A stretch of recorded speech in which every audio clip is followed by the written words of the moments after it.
Você não precisa saber mais, você precisa saber melhor.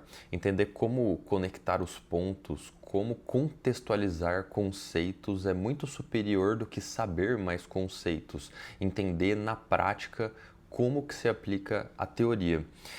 Por exemplo, numa consulta médica, 95% do tempo que o médico gasta é te fazendo uma série de perguntas. Em média, uma consulta de pronto-socorro tem em torno de 10 a 15 perguntas e uma consulta de consultório, aquela consulta de 30 minutos, eventualmente 40 ou uma hora, tem de 50 a 100 perguntas. Mas o médico, ele só vai acabar utilizando 5, 6 perguntas, dependendo, para tomar cada uma das condutas dele. Então, seja solicitar um exame, seja dar um diagnóstico, seja prescrever um tratamento, para cada uma dessas variáveis ele vai usar 5, 6 perguntas. Só que para ele chegar nessa conclusão, ele precisa fazer todas essas perguntas porque ele precisa procurar no mar de informações, pescar as informações necessárias depois de fazer todas essas perguntas para entender de fato qual que é o seu real contexto clínico, porque cada pessoa tem suas próprias características.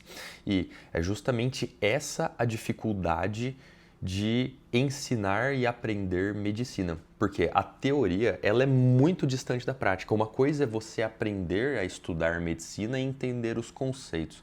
Outra coisa é você aprender a atender um paciente, que é o que você vai ter lá para o final da faculdade, especialmente depois no começo e ao longo da residência você vai exercitando isso da forma mais prática possível. Nesse sentido, a medicina ela é muito semelhante à vida, como se fosse um labirinto. Você nunca vai acertar todas as curvas perfeitamente até encontrar a saída do labirinto, até você ser bem-sucedido na carreira, até você ser bem-sucedido na vida, até você encontrar os desfechos que você está querendo.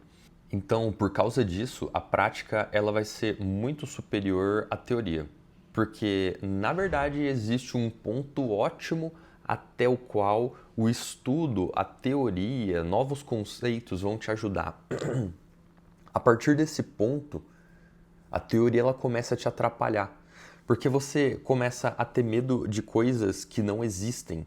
Você começa a pensar que aquilo que o seu paciente tem, ou aquele contexto no qual você está lidando, é aquele caso raro que você leu num relato de caso, ou aquele caso raro que foi apresentado em um congresso, ou aquela situação que você está lidando é uma situação muito atípica.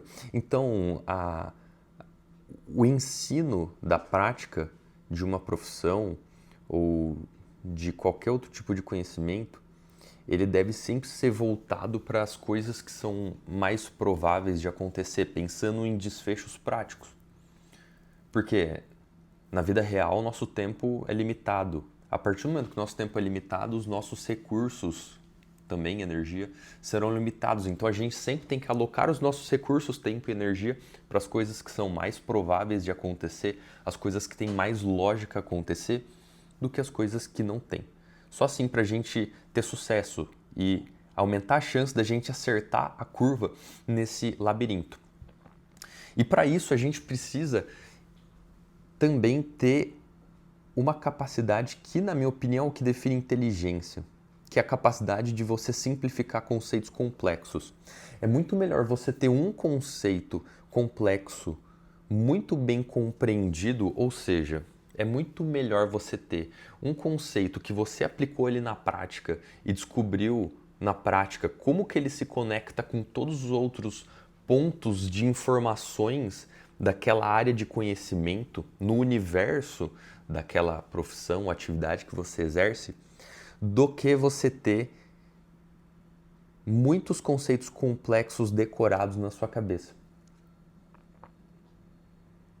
Porque ter um conceito complexo bem entendido, ele vai ser uma ferramenta prática para você, de fato, atuar e encontrar as curvas desse labirinto.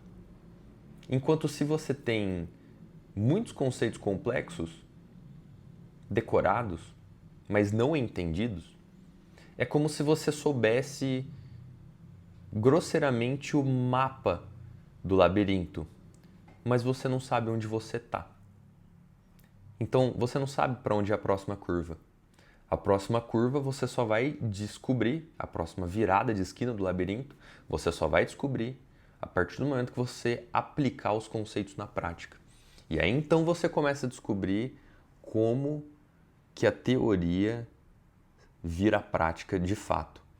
E então a prática acaba sendo superior porque você entendeu onde aquele conhecimento fica situado em todo esse emaranhado de informações que é a nossa vida, o planeta Terra. E você teve desfechos melhores então porque você aprendeu melhor aquele único conceito. E não porque você teve que decorar mais coisas e mais informação. Enfim, as pessoas mais bem-sucedidas na vida, as pessoas que são mais proficientes em uma determinada área de conhecimento, elas são pessoas extremamente atentas. E a atenção, ela é diferente de foco, porque a atenção é a capacidade que uma pessoa tem de ignorar as coisas ao redor em detrimento de uma parte de foco. Ou seja, a atenção é você desligar as luzes da sala. Já o foco é você acender aquela lanterna em cima do seu livro. É você focar em um ponto único, como se fosse um foco de luz propriamente. Então a atenção é ignorar as coisas desnecessárias ao seu redor e o foco é você focar naquele único ponto ali. E por que isso é diferente? Qual que é a importância disso? Porque a maior parte das pessoas elas não precisam de mais foco, elas precisam de mais atenção. Ou seja, elas não estão precisando gastar mais energia para concentrar em um único ponto necessariamente. O que eu percebo é que a maior parte das pessoas elas querem tentar focar em um determinado projeto, estudo, assunto, mas elas não querem se desprender de todo o resto, soltar as coisas desnecessárias ou desnecessárias para aquilo naquele momento ao redor dela.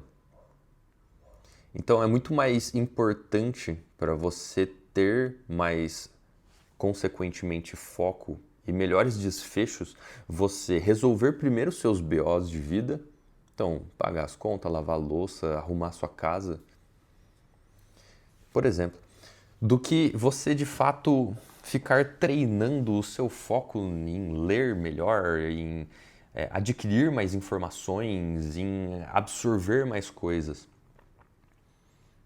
Porque o foco ele vai ter um fim. Só que se a sua atenção está bem direcionada para aquilo, você consegue retomar aquele foco depois. Mas se a sua atenção não está bem direcionada, por mais que você tenha um foco muito intenso, as luzes da sala ainda estão ligadas, então você vai se distrair com o sofá, com a televisão, com a janela, vendo os carros lá fora e com todo o resto. Então o primeiro passo, na verdade, é você melhorar a sua atenção, saber ter, ou melhor, ter a possibilidade de ignorar as coisas ao seu redor, resolvendo elas, na verdade, não só ignorando o que é importante. E aí então você vai desenvolver um foco real. Grandes autores acreditam que a criatividade ela surge do tédio. Então, eventualmente, não fazer nada sobre alguma coisa, eventualmente é superior a você ficar insistindo, dando murro em ponta de faca.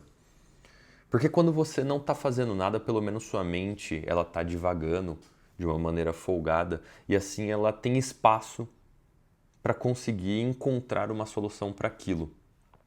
Acreditando ou não em lei da atração ou coisas parecidas, é justamente quando você precisa que alguma coisa aconteça que ela não vai acontecer. E quando você não precisa que aquilo aconteça, de repente ela surge na sua vida. Então é isso, pessoal. Faça menos e consiga mais coisas.